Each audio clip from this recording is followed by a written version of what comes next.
샬롬. 오늘은 마태복음 21장 말씀을 함께 나눕니다. 마태복음 21장 말씀은 장제목이 예루살렘 입성입니다. 예수님의 공생의 시작 이후에 이제 드디어 마지막 일주일을 남겨놓고 예수님이 예루살렘에 입성을 하십니다. 예루살렘에 입성하시는 그 모든 과정들을 21장에서 이야기를 하고 있습니다. 그리고 십자가에 달리시기까지 그 과정 가운데 유대인들과 가졌던 논쟁들이나 그 사건들을 함께 나누려고 합니다. 오늘은 예수님께서 예루살렘에 어떻게 입성하시는지 그 장면부터 함께 나누면서 21장도 두 번에 나눠서 함께 공부를 하도록 하겠습니다. 21장을 보면 처음에 이렇게 시작을 합니다. 그들이 예루살렘에 가까이 가서 감난산 벳바게에 이르렀을 때에 예수께서 두 제자를 보내시며 라고 나옵니다. 자, 여기서 감난산 벳바게에 이르렀을 때 이 벳바게는 예루살렘에서 가장 가까운 마을입니다. 당시 예루살렘에 이 6월절이 되어지면 전 세계에서 흩어져 있던 디아스포라의 유대인들이 이 6월절을 지키기 위해서 몰려들었기 때문에 예루살렘에서 그 많은 사람들을 다 수용할 수 없었습니다. 그래서 이 벳바게가 베드타운처럼 가까운 곳이었기 때문에 잠을 자고 예루살렘으로 올라갈 수 있는 그곳으로 지정되어져 있는 장소지요. 거기서 이뤘을 때 두 제자를 보냅니다. 자, 이렇게 얘기하세요. 2절에 보니까 너희는 맞은편 마을로 가라. 그리하면 곧 매인 나귀와 나귀 새끼가 함께 있는 것을 보리니 풀어 내게로 끌고 오라 라고 말씀합니다. 왜 갑자기 예수님께서 나귀와 나귀 새끼를 풀어 오라 라고 말씀을 하셨을까? 그 이유는 바로 다음 절에 나옵니다. 왜냐하면 선지자를 통하여 하신 말씀을 이루려 하심이기 때문입니다. 구약에 말씀하신 대로 우리 주님은 그렇게 입성하십니다. 공생애 시작할 때도 구약에서 예언되어진 대로 그 말씀대로 순종에 따라가시는 우리 주님의 모습을 보는 거지요. 예루살렘 입성하는 것 자체도 예수님 마음대로 하신 것이 아니라 구약에 스가랴 9장 9절 말씀에 기록되어져 있는 그대로 그 모습 그대로 입성하시는 것을 보아요. 예수님이 가시는 그 모든 걸음걸음을 보면 하나도 자의로 이루어진 것이 아니라 하나님 미리 말씀을 통해서 언약한 대로 그렇게 순종해 가시는 모습을 봅니다. 자, 나귀와 나귀 새끼를 풀어오라고 말씀하시는데 3절에 보니까 누가 무슨 말 하거든 주가 쓰시겠다 하라. 그리하면 즉시 보내리라 하시니. 자, 누군가 이 나귀와 나귀 새끼를 풀고 가면 아마도 주인이겠지요. 이것을 왜 풀어 가십니까? 당연히 질문하겠지요. 그때 이렇게 답하라고 합니다. 주가 쓰시겠다. 여러분, 우리가 준비되어져 있어야겠지요. 주님이 오실 때에, 우리를 부르실 때에 주님이 쓰시겠다라는 말에 그 말씀에 언제든지 드릴 수 있도록 준비되어져 있는 모습이 있어야 합니다. 이 나귀와 나귀 새끼의 주인은 주가 쓰시겠다라는 말에 이미 준비되어져 있는 그 동물들을 주가 쓰시는 곳에 내어드리는 것을 보지요. 여러분, 주가 쓰시겠다고 하면 어떻게 하시겠습니까? 특별히 마지막 때에 코로나 시대에 주가 쓰시겠으니 준비하라. 지금 이 상황이 그런 상황 아닌가 우리가 한번 돌이켜 봐야겠지요. 코로나가 앞으로 짧으면 1년이 더 가고 길면 2년이 더 간다는 얘기가 있습니다.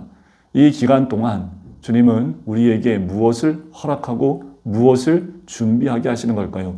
여기에 대한 질문을 가지고 분명 때가 되면 주님이 쓰시겠다 했을 때에 우리는 준비되어진 것을 주님께 내어드려야 될 줄 믿습니다. 자, 이 말씀을 이루려 하심인데 5절에 보면 스가랴 9장 9절 말씀을 인용합니다. 이 말씀은 주전 500년경에 이미 예언되어져 있는 말씀이지요. 시온 딸에게 이르기를 내 왕이 내게 임하나니 그는 겸손하여 나귀 곧 멍에 매는 짐승의 새끼를 탔도다 하라 하였느니라. 이렇게 나귀 새끼를 가지고 와서 예수님이 나귀 새끼를 타고 들어오실 수 있도록 나귀 새끼에게 자기들의 겉옷을 얹고 또 가시는 그 길마다 자기의 겉옷을 피며 주님의 가시는 길을 열어드리는 장면이 나오게 되지요. 오늘 나귀 새끼가 예수님을 얻고 갑니다. 이 나귀 새끼는 한 번도 그 등에 사람을 태워보지 못한 동물입니다. 그럼에도 불구하고 예수님이 그 새끼를 타고 들어가시는 모습이지요. 그런데 이 모습이 얼마나 우스꽝스러운지 아십니까? 나귀 새끼라고 하면 성이 탔을 때 성인의 발이 땅에 닿을 만큼의 높이입니다. 그럼에도 불구하고 예수님이 나귀 새끼를 타요. 나귀가 어땠을까요? 힘들지 않았을까요? 처음 사람을 태웠기 때문에 그 태우고 가는 과정이 어렵지 않았을까요? 이 나귀 새끼를 보면서 제 자신의 모습을 봅니다. 저도 예수님을 모시고 가면서 처음 모시고 가는 시간들 아닐까요? 오늘 하루도 내일도 또 일주일 후도 1년 후도 우리가 앞으로 살아가는 그 삶 가운데 예수님을 등에 업고 가는 그 시간들은 우리 삶 가운데 처음이겠지요. 쉽지 않을 겁니다. 힘들겠지요. 하지만 주님을 내 등에 업고 걸어갈 때에 그 예수님을 맞이하려고 하는 수많은 인파들이 주님의 이름을 높여드리며 찬양하는 모습을 우리는 목도할 수 있습니다. 이것을 기억해야 되지요. 예수님이 나와 함께 가면 많은 사람들이 그 예수님 때문에 하나님께 영광을 올려드리게 될 겁니다. 중요한 것은 내가 아니지요. 나는 주님을 모시고 가기만 하면 됩니다. 그냥 겸손히 나귀 새끼처럼 고개를 숙이고 힘들더라도 한 발자국씩 예수님이 가고자 하는 예루살렘으로 그 성 안으로 들어가면 되지요. 혹시나 사람들이 나 때문에 그러는 것 아닌가 하고 고개를 들고 앞발을 들면 예수님이 떨어지시겠지요. 나귀 새끼는 그 역할이 나귀일 뿐입니다. 우리의 역할은 무엇일까요?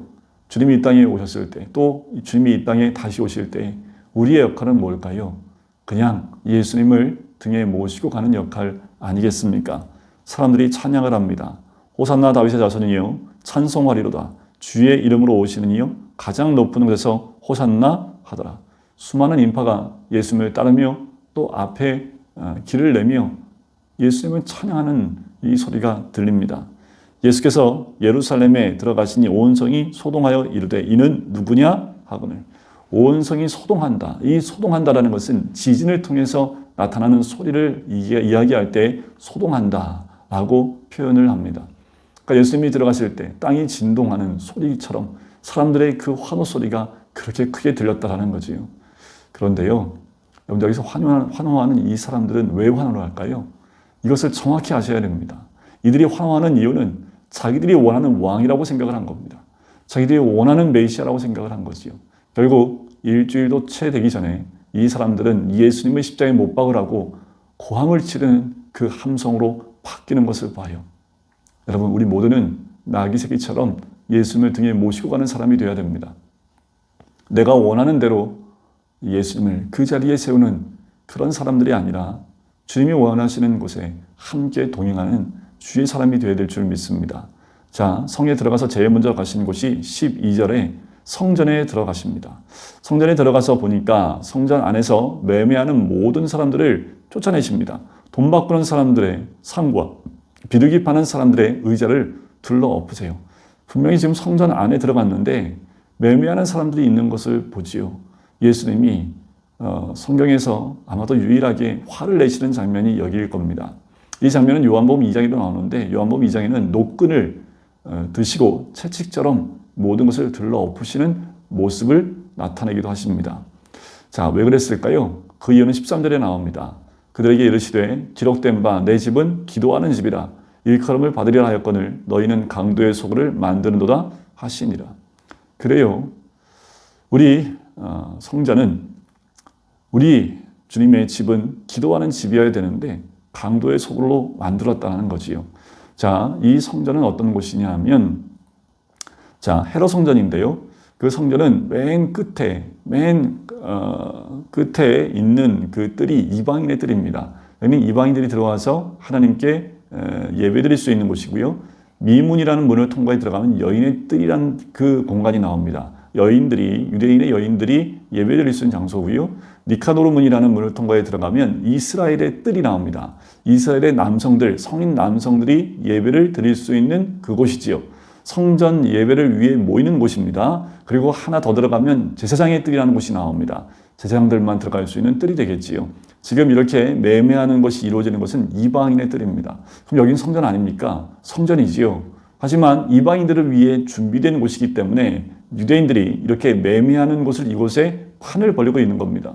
근데 여기서 한 가지 물음표지요. 왜 거기서 매매하는 사람들이 있었을까? 돈 바꾸는 사람들이 있었을까? 비둘기 파는 사람들이 있었을까라는 거예요.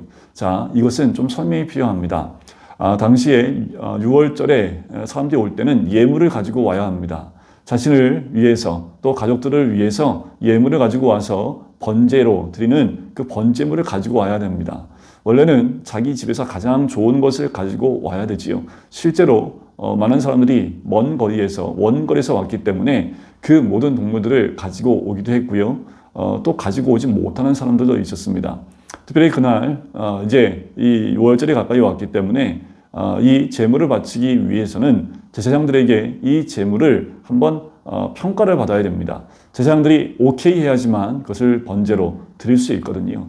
그런데 이 제사장들이요 다 합격 판정을 주지 않습니다. 그럼 어떻게 해요? 제물을 드릴 수 없습니다. 그럼 어떻게 합니까? 멀리서 왔는데 다시 집으로 돌아갈 수가 없죠. 그래서 바로 옆에서 이 제물로 드릴 수 있는 동물들을 돈 주고 사는 겁니다. 이럴 때 이 성전에서 매매하는 사람들은 몇 배의 착복을 돈을 얻게 되고 그 일부를 제사장들에게 바치는 일들이 공건연히 있었던 일들입니다. 자, 돈 바꾸는 일은 왜 있을까요? 각자 나라에서 가지고 온 돈은 성전에 드릴 수 있는 돈이 아니겠지요. 환전을 합니다. 이 환전도 환전을 통해서 많은 차익을 얻게 되지요. 비둘기는 제물로 드릴 때 어떤 사람들이 드립니까? 급인자가 드리는 것이 비둘기입니다. 그런데 당시에 이 비둘기를 15배의 금액을 받고 제물로 팔았다고 합니다. 이 성전 안에서 이 매매하는 자들 통해서 사게 되면 무조건 제사장들이 다 통과를 시켰다라는 거지요. 이렇게 성전 안에 물질과 관계된 이 연결고리들이 있었던 겁니다. 분명히 무엇인가 잘못된 것은 아는데 대제사장들과 장로들과 연결되어 있기 때문에 6월절을 드려야 되는 백성들한테는 어쩔 수 없이 돈을 준비해 올 수밖에 없었던 거지요. 예수님 이것을 보고 다 뒤집어 엎고 쫓아내버리신 겁니다. 그리고 그 집이 기도하는 집이고 예배하는 집이어야 되는데 강도의 소굴로 만들었다라는 겁니다. 여러분, 우리는 다 성전이지요. 주님이 입성하시면 제일 먼저 가시는 곳이 어디입니까? 성전입니다. 그 성전이 진정 기도하는 집이 되어야 되고 예배하는 자리가 되어야 되는데 그것이 아니라 하나님 중심이 아니라 세상 중심, 물질 중심이 되어지면 이때 당시에 예수님이 하셨던 것과 똑같은 일들이 지금도 반복될 수 있다는 겁니다. 13절 끝에 너희는 강도의 소굴을 만들었다. 이것은 예레미야 7장 11절의 말씀을 그대로 인용하고 있는 겁니다.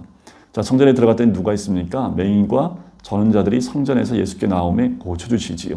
성전은 거룩해야 합니다. 성전은 정결해야 합니다. 순수해야 합니다. 그래서 매매하는 모든 것들을 다 쫓아내어졌고 또 그 안에 있는 질병을 갖고 있는 사람들을 정결케 하고 거룩하게 하는 일들을 우리 주님이 몸소 행하신 거지요. 이것이 하나님의 집입니다.